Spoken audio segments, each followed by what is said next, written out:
चार दोस्त। ये कहानी है चार दोस्तों की। यह चारों दोस्त भारत के चार अलग अलग हिस्सों से थे। एक साथ में एक हॉस्टल में रहा करते थे।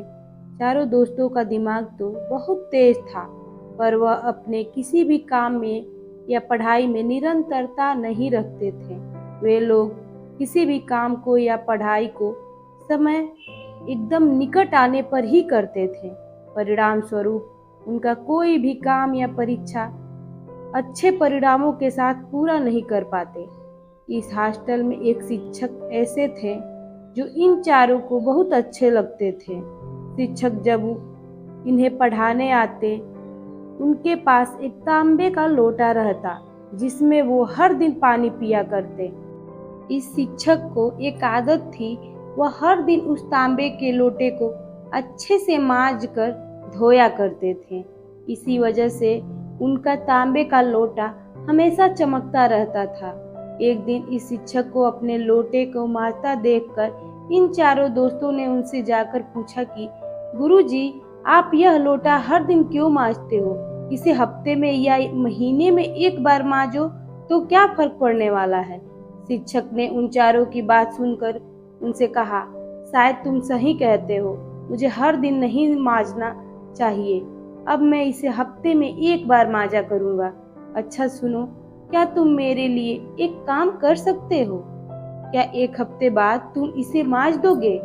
चारों दोस्त खुशी खुशी इस काम के लिए मान गए। एक हफ्ते बाद शिक्षक ने अपना वह लोटा इन चारों दोस्तों को मांजने के लिए दिया। लोटे को देखकर साफ पता चल रहा था कि उसमें अब वह चमक नहीं रही थी जो तब रहा करती थी जब शिक्षक उसे हर दिन मांजा करते। चारों में से एक दोस्त ने लोटे को मांजना शुरू कर दिया। काफी देर तक मांजने के बाद भी उसमें वह चमक नहीं आई जो पहले थी। बाद में एक एक करके बाकी के तीनों दोस्तों ने भी इसे मांजा, तब जाकर कहीं वो लोटा चमका। लोटा वापस करते समय सभी चारों दोस्तों ने यह माना कि इसे हर दिन मांजने में ही समझदारी है। ज्यादा दिन हो जाने पर अपनी चमक खो देता है और जरूरत से ज्यादा इस पर मेहनत करनी पड़ती है।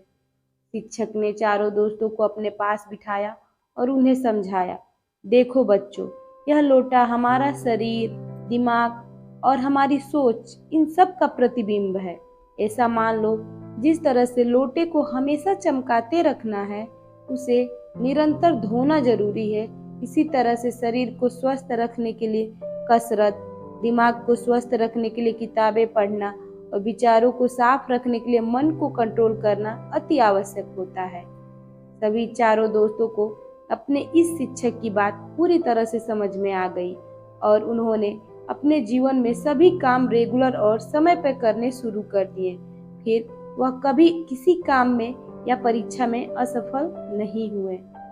दोस्तों, जैसे बूंद बूंद से घड़ा भरता है, वैसे ही हर दिन निरंतर कोई काम दोहराने से या प्रैक्टिस करने से हम किसी विषय, स्किल या कला में इतने निपुण हो जाते हैं कि फिर उसमें हमें कोई हरा नहीं सकता। इसलिए दोस्तों, प्रामाणिकता से हमें हर काम में नियमितता बनाए रखनी चाहिए। तो आज की कहानी आप लोगों को कैसी लगी, कमेंट करके जरूर बताइएगा।